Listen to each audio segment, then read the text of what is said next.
Welcome back to the Upper Tier Podcast, the football podcast we bring you each and every week on the Dynamo Podcast Network. This is your Premier League preview, match week 7, right before the international break. Not to get anyone down, but you better go out, you better enjoy football this weekend because we've got 2 weeks of pain ahead of us before we get back into it. But what a set of fixtures to sign off for an international break. If you mess up in these fixtures, you can't put it right the following week. You're going to have to wait nearly 3 weeks to fix this. Let's kick off 12:30 Saturday morning, the lunchtime kickoff. Man United versus Everton. What do we think about, man? Yeah, it's going to be a tough one, man. I won't lie to you. It's going to be tough. We've seen how solid Everton have been over the last few weeks, and they're playing that kind of counter-attacking football, which we don't really like. We don't like having a lot of possession. It kind of suits us better to catch teams on the bounce. I think this is another banana skin. Now, I do think we'll get through it, but I don't necessarily think it's going to be pretty. And I think I think it'll be result over performance again on Saturday for United. That's the good, the bad, and the ugly of it for now, I think, It may well be the good, the bad, and the ugly come Sunday night. Let's see. I'm thinking a score draw here. Okay. I've just a funny feeling about Benitez, that kind of way. He's just, at times he can be very stingy. And I just think Solskjaer at the moment is going through a period of confusion, let's call it, where I don't think he knows himself what way he wants to play or how he wants to set up or who he wants to use. And every time he tries something different or he brings something different in, it kind of works but doesn't work, if you know what I mean. It looks on the face of it that it could, but more often than not, it doesn't. The biggest problem I have with him, and, obviously we've talked about the style and stuff like that, and maybe not being able to see what kind of style we're playing. But I do think that at times he's not playing the player that's performed. He's playing maybe a big name or the guy who he thinks will perform, if you know what I mean. And with that being said, obviously we seen, Donny last week had probably his best game of United short in the West Ham game, the one we lost in the Carabao. Yeah. Kid hasn't played a minute since. And looked proper pissed off in the Champions League last night, if you remember. And rightly so. And the same with Lingard. Lingard had a great game against West Ham, got the winner against West Ham, and we wait till 5 minutes from time against Villarreal 1-1 to get him off the bench and say, listen, have a go with this. I think Lingard should start in the left side of midfield this weekend. I think he should. I think he's earned the right. What do you think is the Van de Beek issue? Listen, there's all sorts of rumours flying around that he wasn't all he's signing. It was something to appease the fans, and it was Woodward saying this is what we need and blah blah. But I mean, the kid's a baller. He is a baller, and he does exactly what we're lacking, which is he controls the tempo of the game, and he can pass. Yeah. And we're struggling with both of those badly at the minute. You're just thinking, give the kid a spin. Like give him a little bit of protection, put him in there with a Pogba or put him in there with a McTominay where he's got a physical presence beside him if you're worried about him being small. But there's guys not playing in that Premier League. Look at N'Golo Kante. He's not a giant, but he puts himself about. Do you know what I mean? I just think Donny did a lot of work in the summer as well on his physical attributes and stuff like that. He buffed out a little bit.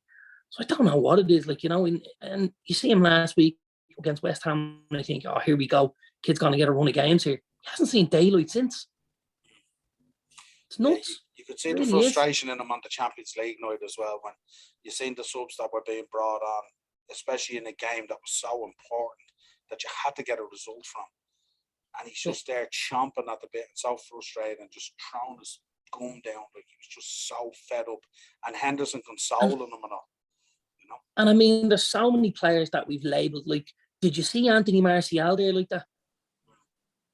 No. Do you know why? Because he couldn't give a fuck. Pardon me French. But the kid Van de Beek, he cares. you know, and he cares about, you can see he cares about the club. You see his reaction when the goal went in. He jumped up. He was on the first one down the touchline. Plus, he has a little bit of, you know, self-respect for his own reputation as a footballer. You know, I'm sure he has goals and aspirations. And if he's not going to reach them at United, he's going to have to go somewhere and, you know, do something, because he's at the minute he's not getting a fair roll of the dice with us, I don't believe. Yeah, he's at that stage of his career now where grass has to be under his boots, doesn't it? And it's just absolutely it's frustrating for the boy as well. You know what I mean? Because it was a big move. You know what I mean? It was a big move and it was a big signing. And it just, at times he's come on and he's looked absolutely amazing. At times he's come on and he's looked ordinary. But he must look amazing when he's in training. You know what I mean? Like, if you look at all these, you know, the way he picks Fred all the time and McTominay and all, and we say, well, these guys must be doing something in training amazing. So Van de Beek must look amazing in training. And just doesn't, just, you know, for one reason or another, he just does not fancy him, and that's it. The real frustrating part I would find for any footballer is that if you feel like the guy playing in your position is an inferior player, or you could do something better, that's, and maybe we all feel a bit like that at times. But when you know in your heart of hearts, this kid couldn't lace my Nikes, and his name's up on that board every week, and you're sitting on that bench and you're thinking, what's going on here? You know, as a footballer, it's soul destroying. Yeah, you know. But, certainly an interesting fixture to kick off the weekend. Following on, Leeds versus Watford. This kind of feels like a relegation 6-pointer nearly, doesn't it? The way things have been panning out. Yeah, you know, and it's Bielsa's already under a little bit of pressure, if you're asking me. I know he's got an awful lot of credit in the bank with the Leeds fans getting them up and stuff like that, but you can't keep going out there and playing basketball, basically you score, we score, because that's what's happening at the minute. With the lack of firepower that Leeds have kind of up front, they're not going to win games that you score, we score, you know. They're going to have to tighten things up at the back.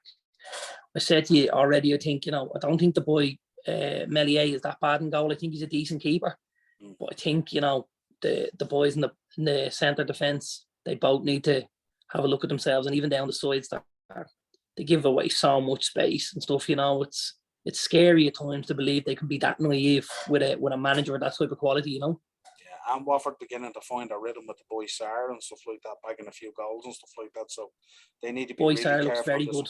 Yeah, absolutely. It was easy to kind of say, oh, you know, he was big in the Championship, you know, but I think that would have been wrong of us. There was a lot of clubs. I know Liverpool and United both looked hard at him. And to be honest with you, I'd imagine if he does ping 15, 16 goals this season, he'll end up somewhere good next year. Absolutely. Yeah. Let's move on. Chelsea versus Southampton. You expect Chelsea to get back to winning ways here, wouldn't you? But Southampton always make it very tough. They're dogged. They're very, very dogged. Again, you know, they don't give away lots of chances. They give away a couple, but this is the game where Chelsea bought Lukaku for one of those lower end of the league teams. Go out, score 2-3, make himself look good, and Chelsea will win this for me, handy enough, I think. And don't forget, they've also got the two boys that are on loan from Chelsea that now aren't available, Livramento and Borja. Yeah, that could be a huge factor. The boy Livramento's been amazing so far this season at right back. He's been so good. And the boy Borja, although he hasn't played a lot, when he has played, he's looked very, very good, you know. Yeah, absolutely. Burnley versus Norwich. Yeah, that'll be a dogfight, won't it? Yeah, this is kind of the job centre match, isn't it? Yeah, this'll be a tough watch. I don't think the highlights on Match of the Day will be too good on this, you know. I expect Sean Dyche to get a result here. I think this is the type of game that Burnley kind of they like, you know, where they're going in and probably as favourites and they're at home and they'll rough Norwich up because Norwich like to play a nice brand of football and they'll get in their faces and they'll bully them a little bit. And I think this is ideal for Burnley. I think Burnley will beat Norwich. Now, I think it'll be tight because I think Norwich do have a little bit of quality, but I think Burnley will do enough here to get the result, if I'm honest. Yeah, the problem is looking at Norwich is who's going to score, where the goal's going to come from. At least with Burnley, I know they play a dog kind of style, but they do have the boy Barnes and they do have the boy Chris Wood and stuff like that, you know, who can score goals. and that's where. And don't forget, they're so good at set pieces. You know, so don't be surprised if it's Charlie Taylor, Ben Mee, James Tarkowski. These guys are getting on the sheets every 2 or 3 weeks, and that's also how they're keeping that momentum of scoring goals as well, because they're very good at set pieces. They attack them very well, and they're extremely physical. You know. Yeah, I'm thinking this is another bad day at the office for Norwich. Do you think they'll stick with Fark then during the international break, or do you think they might make a change, or are they coming to the realisation that they sold off some of the crown jewels and they just have to accept the position that they're in? I think they've got to. You know, if you look at what's left, you know, the boy Buendia is a smashing footballer. He's starting to prove himself at Villa there. You've let us Ben Godfrey last year as well, you know. You've the lad Max Aarons. He's probably not going to last too much longer there, I wouldn't imagine. You've Cantwell as well. I know there's a couple of teams looking at him. They are a selling club. It's very difficult in there to, you know, to kind of keep getting another rung up the ladder when every time you take one up, you sell someone and end up 2 back down, you know. I think they'd be mad to sack Fark. I think he's a good manager. I think rather than sack him, they should probably back him and say to him, listen, hang on to the crown jewels, keep them. Let us see if we can add a bit of quality here and there for you. But I just don't think financially Norwich can cut it in the Premier League. And I don't mean that as a disrespectful comment. I just think the Premier League, it takes too much to kind of get by in the Premier League for some clubs, you know, and they're just not willing to go and roll that dice. And I think they're right, by the way, because we've seen what happens to the likes of Sunderland and Leeds when they leverage their clubs on getting promotion and stuff like that. Look at Derby at the minute. So they are right. They've probably got to be happy to yo-yo for the next little while and then see what happens after that. Yeah, well, the selling of Buendia would be a key indication of that anyway, because he was the player last season, without a shadow of a doubt. Let's move on. Wolves versus Newcastle. This is Brucey. Brucey's on his last stand, really, isn't he?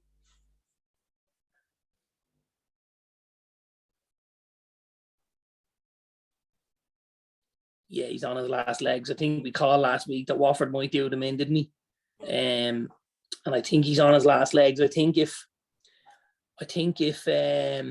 Wolves can do something this weekend and take 3 points, I think the international break will be the end of Brucey. I think he'll be the first one gone, you know. I don't believe it's a football club that's being ran which gives the manager and the players the best opportunity to put their best foot forward, you know. So a lot of that, or not a lot of it, but there's certainly a wedge that has to go back to the door of the owner, Mike Ashley, and the directors and how things are run and stuff like that. You know, it's been a very poorly run club for a number of years now. The transfer policies, even for me, are just, when I look at it and I think, where are they going with that? Or, you know what I mean? There doesn't seem to be any strategy. They're not bringing in the same kind of player all the time. There's guys coming out of left field that are 35 years of age looking for a game of ball, and then there's a young kid coming in, and then you're thinking, who's he? And it's just so disjointed everywhere, you know. And I don't think they're giving Brucey a chance. But what I will say is, I do believe that there's managers out there that could do better with what's there. I think there's a little bit of talent there, and I think Brucey's probably not getting the best out of it in the minute, and I think that's what will pretty much make him the first casualty, if I'm honest. Yeah, absolutely. I suppose with the fan base as well, they expect, even at this stage, a little bit more than what they're saying. And they have, as you said, they have brought in a certain amount of players at a certain level. But you would expect them to be competitive against the Wolves and the Burnleys and the Norwiches of this league and stuff like that. They seem to be even struggling there, you know what I mean? And like, it's hard not to like Brucey, you know what I mean? But there comes a time where, you know, the facts are the facts. And his interviews as well, and his press conferences, they're a bit sort of like a little bit scathing, to say, that kind of thing. It's kind of like, it's nearly he plays the nice guy, you know what I mean? And it's and he is, you know, he's being clever in a sense, because he's shining a light on everything else that's going on. He's saying, you know, don't forget this, that, and the brand new hat. But if I'm the manager of a football club or if I'm the owner, I don't want the manager speaking like that. And also, I don't want the manager trying to make excuses as to why things aren't going well. Because ultimately, the buck stops at the manager. Same as it'll stop with the manager if it's all he gets the chop. If it's anyone else, the buck has to stop with the manager. They're sending a team out to perform in a certain way. And for whatever reason, be it the message isn't getting across or the tactical analysis isn't there and something's going wrong down the line somewhere, and ultimately the manager is going to be the one to pay. Yeah, well, as I always say, players don't get sacked. Half five Saturday evening, Brighton versus Arsenal. What did you think of Arsenal in the North London derby? Very, very impressive. There was, I suppose, the first maybe 60 minutes, they were phenomenal. Really, really phenomenal. And I'd actually say they were a joy to watch. I know they kind of tired a little bit toward the end of the game. But a lot of the lads have put a serious shift in at that stage, and they look good. They look like a well-drilled team, which we've spoke about recently. That maybe Arsenal teams didn't look like that, but he's starting to get players back, and he's starting to get a couple of performances out of the new players. Thought Ramsdale had a great game. It was a massive save at 3-1, because that could be a nervy few last minutes if they make that 3-2. And I thought the boy Ben White had a good game as well. I'm still lost for words as why he would bring Xhaka in. I don't get it. I don't see anything in him as a footballer. I just think he's absolutely bog standard. And I think if you're bog standard and you're stupid, which he can be at times, I think it's a recipe for disaster. Whereas I think, the boy Sambi Lakongo, who's he's on the Belgian bench at the minute. He's in the Belgian squad. He's a good footballer, this kid. He needs time, and he needs, as you said, he needs grass under his feet. He needs to play more games for me. Now, I know obviously Jack is injured now, so we might see a little more of him, but he could start to build something up there with Thomas Partey, who again had a great game the weekend. Someone that I really, really like, I must say. I would have loved to see him at United. Absolutely loved him. He's in that sort of Kessie mould, that dominating midfield player that can kind of play in the double pivot and stuff like that. And yeah.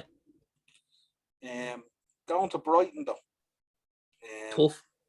Tough place to go to. Potter be well drilled with this Brighton team. Yeah. And I understand with Arsenal, like it's easy. I know they got the 1-0 against Burnley and Norwich, and it's easy to get up for the North London derby against Spores, who were on a poor run of form after the first 3 wins. But I wonder, can they continue that form on now and an away game against Brighton, which is a tough place to go. So it'll be interesting to see if it's the same intensity and the same vigour and the same pattern of play.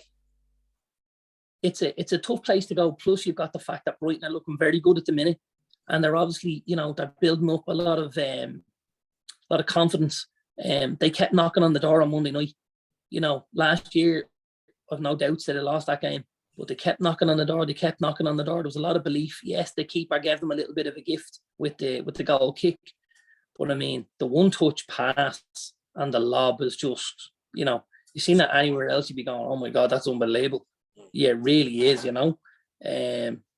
think Brighton will try and bully Arsenal at the weekend. And I think that's what could be, they're big and physical. They've got them centre backs, the boys in the middle that Basuma likes to throw a challenge in and stuff like that. I think they'll try and bully Arsenal. I think it's going to be a tough night at the office for Arsenal. Yeah, what are you thinking? Draw? I think I'm going to say score draw on this one. I think 1-1, 2-2, something like that. But I think it'll be a decent game to watch now. Yeah, it'll be a good Saturday evening game to watch. Yeah, it should be full of good football. Yeah. Let's move on to Sunday, the 2 o'clock, Palace versus Leicester. Vieira is starting to get his act together somewhat, but Rodgers still sort of stuttering a little bit.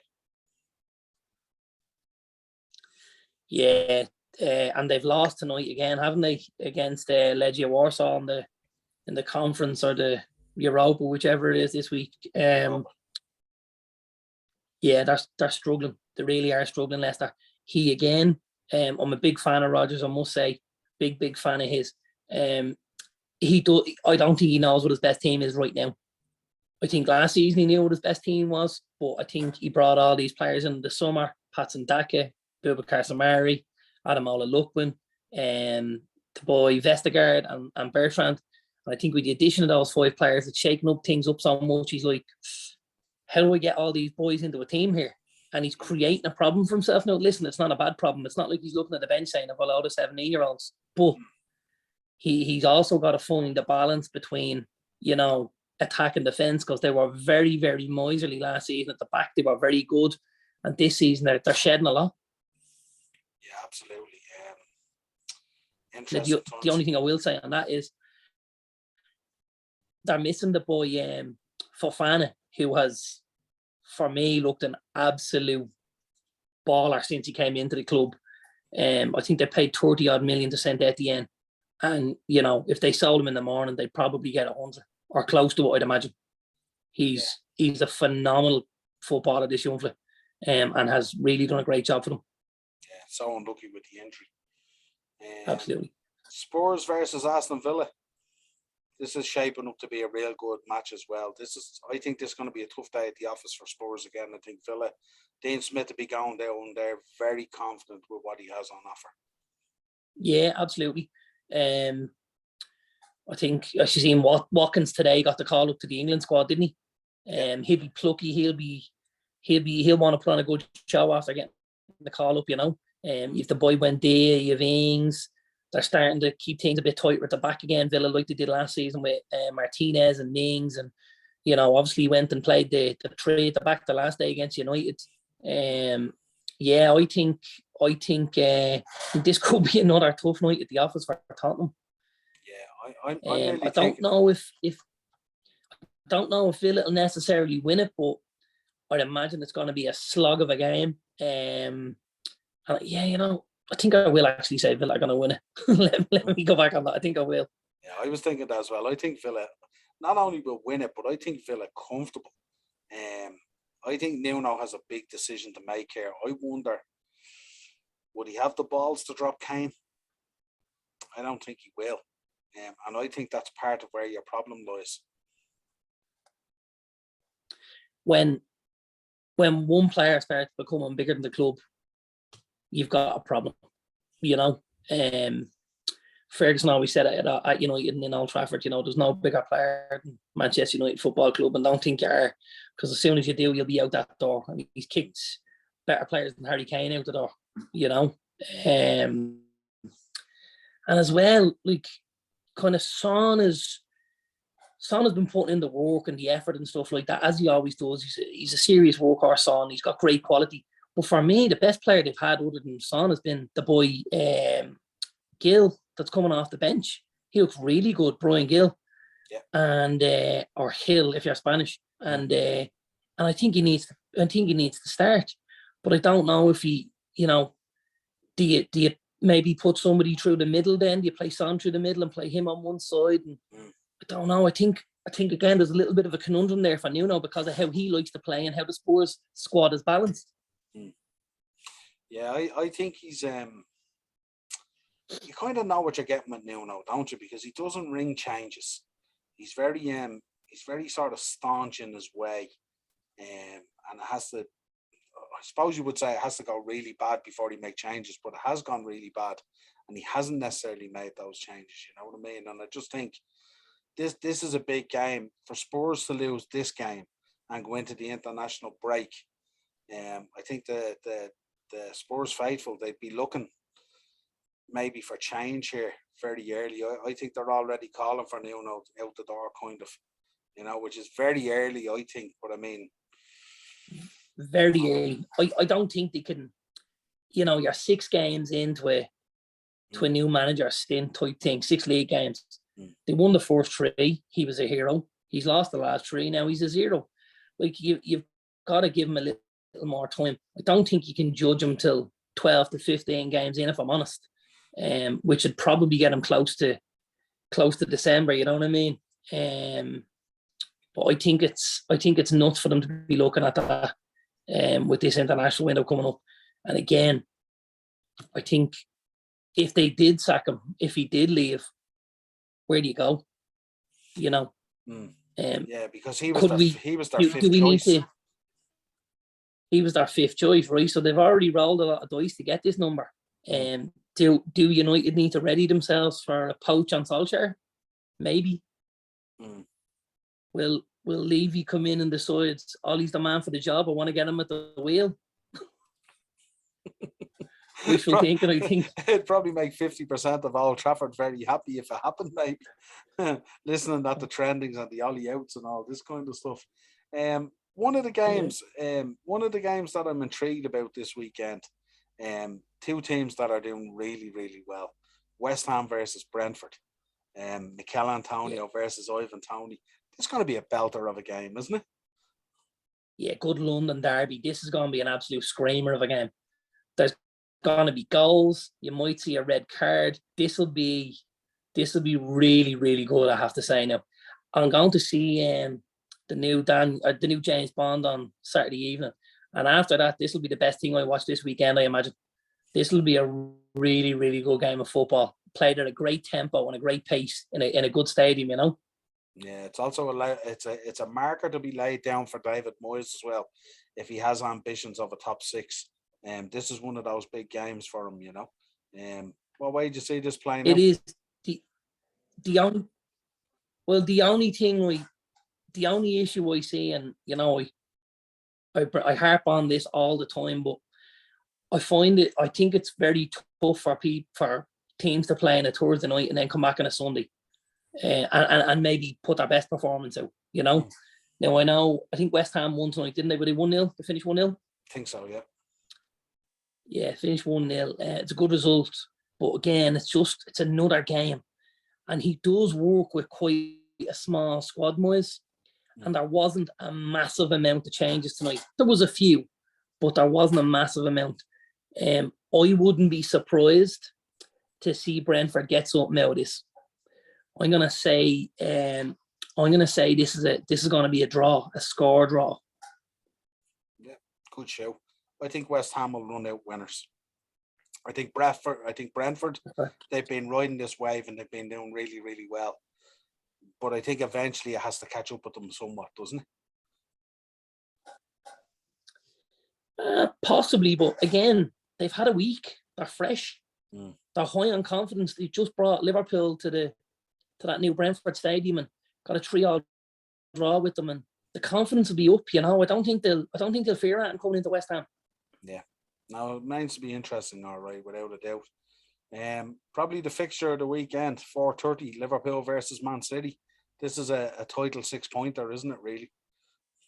Yeah, big game very early on the season, isn't it? You know, or another big game because we seem to have had a few of them already with City and Chelsea last week, and with Liverpool and Chelsea a few weeks ago. Yeah, this is going to be a good game of football.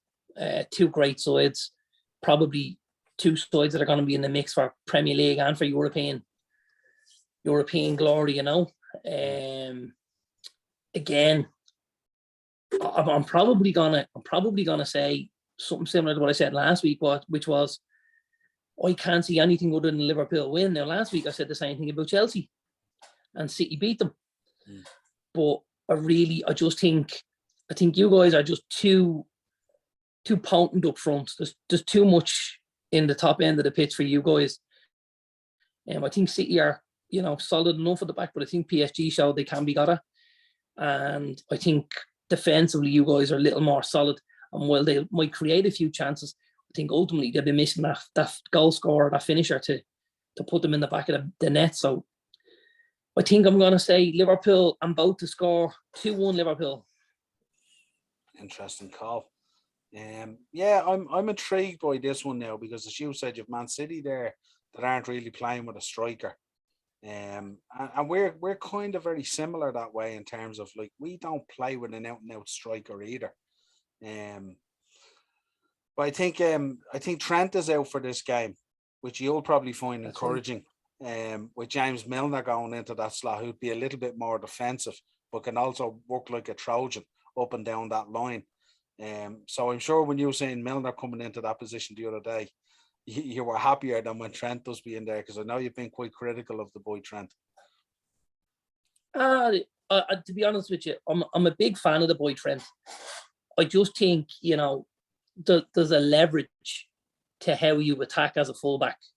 I think you need to find that kind of balance. Now, listen, his manager's obviously given him carte blanche to go and do that because he's one of the first names on the team sheet every week. So far be it for me to second guess Jurgen Klopp and say, your right back needs to do. But I just feel like against the better sides, he could be one that could be got at a little bit, because obviously he plays so high up the pitch. But listen, Milner, what a pro. What a pro. I think any club in the league would be delighted to have Milner come in as an understudy, because you know what kind of a job he'll do. He's very, very solid. His engine is second to none. He's still winning the bleed test at Anfield, at 36. Is he 36? Yeah. Yeah, he's a machine, I don't think he'll cause you any trouble at all now, I have to say. Yeah. I think I'm going to go with a 3-1 to Liverpool. And I think Salah's going to score. I think Virgil might get one off a set piece. And I think Milner maybe for a penalty. That's what I'm thinking at the moment. Allowed, if you like. But I'd be very happy with that. If Liverpool could get the win on Sunday evening, I'll be very happy going into the international break with that situation in the league. And definitely. the boys will be coming back fired up. So, but it's an intriguing weekend of fixtures. I think the rest of the league have their fingers crossed for a draw, don't they? Yeah, I think so. Yeah, without a doubt. I think anywhere where both teams in a top 4 or a top 6 position can drop points simultaneously at the same time, I think benefits everyone below them. I don't know. I don't know whether teams with this amount of quality can play out a draw, can they? I don't think it'll be as tight as you think. Yeah, go ahead. I think it'll look tighter maybe on the score sheet than the game itself. I think it's going to be very open, very free flowing. I mean, look at some of the players you've got on show. Kevin De Bruyne, Phil Foden, Jack Grealish, Mohamed Salah, Jota. I'm a massive fan of the boy Fabinho. I think he's an absolute serious baller. And if Mane can find them scoring boots as well, it could be a big game. I'm expecting fireworks at Super Sunday. It's the big one, isn't it? Yeah, especially when they've had an opportunity to see everything else evolve around them. So they've had a good side of that. But I mean, Liverpool had a good side of that there last week against Brentford when they seen how the results went for them, and it didn't play out necessarily the way they wanted. But this is a much bigger game. This is Pep versus Klopp and all. Rekindled history there as well and stuff like that and all. So I'm expecting a huge game from Liverpool, as I am from City. But this game will give us an indication in terms of top 4 and where teams are at and stuff like that in terms of their mentality and where they've been. And I think so far this season, it's fair to say that Liverpool have been acting at a level slightly more, if you like, than what City have been playing.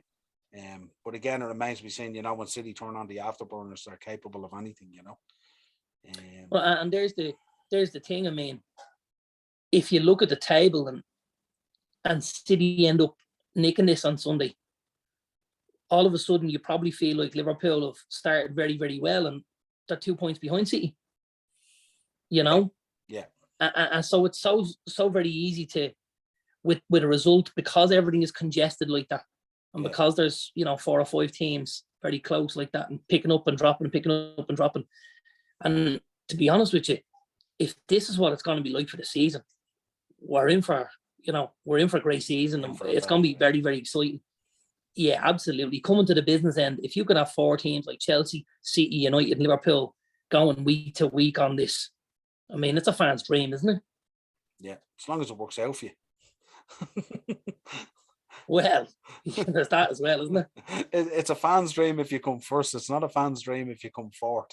I probably should have said it's a neutral's dream, but yeah it'll be good to watch. It might be nail biting depending on who you have your flag pinned to, won't it? Yeah, absolutely. But we'll look forward to it anyway. Listen, a pleasure having you on again as always for these previews. This has been your Premier League preview, match week 7. Can't believe 7 weeks in already. It's flying by pretty quick. As we stare down the barrel now of 2 weeks of international football. The dreaded international. Oh God. Absolutely. But sure, look. We have to buy some bingo tickets or something for the week that the international football is on for a bit of excitement, we? Sure, look, we'll probably drop an episode on the FAI again at some stage, no doubt about it. But if you want to contact the show, of course, the Upper Tier on Facebook and Instagram. We're on Twitter at _upper_tier. If you want to hit us up there, let us know your thoughts. Videos, Dynamo Podcast Network on YouTube. Audio versions of the show. I don't know why you'd want audio versions of the show with these two good-looking men sitting here in front of you. This is what I'm selling this week, baby. Why not putting it down this week? You'll get us on Spotify, Podbean, and iTunes. Until it probably won't be next week. It's probably going to be 2 or 3 weeks now before we drop another preview. So we'll see. We'll have to muster up a couple of shows somewhere along the line to kill off this. I'm sure we'll find something, won't we? Absolutely, without a shadow of a doubt. Until next time, my friend, an absolute pleasure. Cheers.